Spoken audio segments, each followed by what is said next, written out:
And each year, thousands of people in Jackson County fall victim to violent crime. This week, prosecutors in Southern Oregon are joining a national week of observance for those victims, renewing their commitment to help them heal and helping them put those who hurt them behind bars.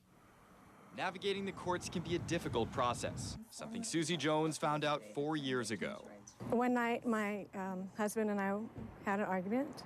It had been kind of we had come back from a long weekend, and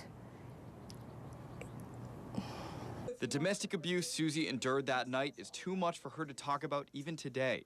It took her through a whirlwind of legal proceedings and emotional recovery. Even the simplest of steps proved hard to handle. I couldn't even fill out the paperwork because he had twisted my hands and really hurt my hands where I could not even write. Susie is one of 921 domestic assault victims and nearly 3,500 crime victims last year to be contacted and get help through the Jackson County Victims Assistance Program.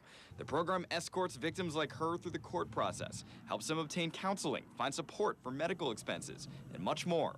A lot of times victims feel like they were silenced by the crime or they're afraid.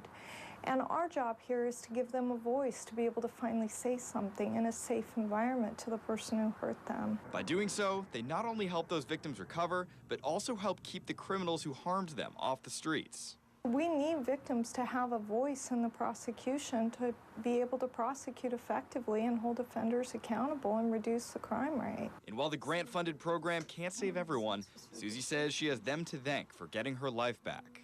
I thought I was facing situations alone. And once you meet people at Victim Services, you're not alone anymore.